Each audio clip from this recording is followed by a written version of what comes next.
Alright guys, so we just had a little bit of an interesting thing happen. I don't know if any other Cybertruck owners have had this happen, but I'll plead a little bit of stupid ignorance here. So went to Home Depot a couple weeks ago, grabbed an American flag, just set it up, power clamped it, as Tesla and Cybertruck love to say. So got it secured, awesome.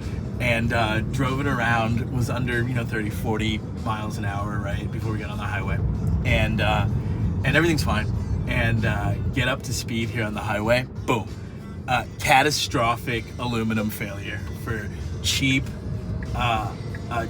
aluminum for the American flagpole.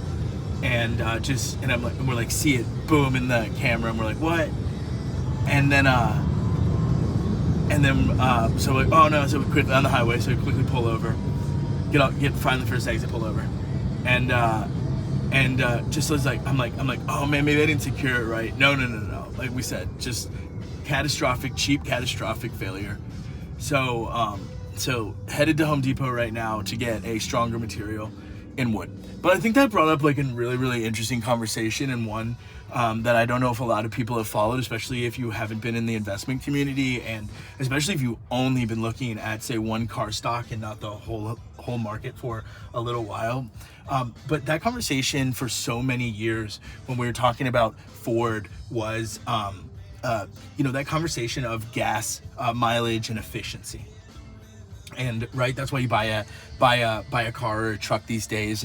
What is that estimated mile per gallon, right? And you kind of want to see that number go up with technology and engineering over time. But I think a lot of us can agree that it's absolutely stagnated, and it's been stagnant for well over 10 years. And then car manufacturers have started trying to do other just absolutely ridiculous things because they got topped out and on their efficiency, whether that was unions inside of their business or politics inside their business or mismanagement or a lack of innovation or lack of visionary innovations, whatever it was, or just the economy, or just some of those things that might have even been out of their control, or all of those factors. But these businesses are accountable for that. And I think one of the things that we talked about in Wall Street, and that Ford knows better than anybody and Tesla knows better than anybody, is when you really start talking about this conversation again of, okay, well, what materials are next? Aluminum's not going to work. The F-150 body is made of aluminum. There was a change a few years ago, and that's why I kind of just referenced that. It was made a few years ago that the best way to keep the F-150 with the highest miles per gallon, again, was to make that body out of aluminum. So they went ahead and made that transition over, and that transition is actually still active today. So they're actually use that as their technology piece with their motors to go ahead and deliver a product there. I think it just kind of dawned on me, as we were just talking about the flagpole, where you said, okay, so aluminum is cheap and catastrophic failure, look how it broke, and that's dangerous. And then when you bend it back, it just snaps in half. Like, that's just absolutely crazy, right? We laughed about how airplanes are made, even though that's not a funny subject, but, are they any different these days? And no, I don't know if anybody's checked my last video. I'm excited for Tesla to get into the propulsion and airline experience here in the future.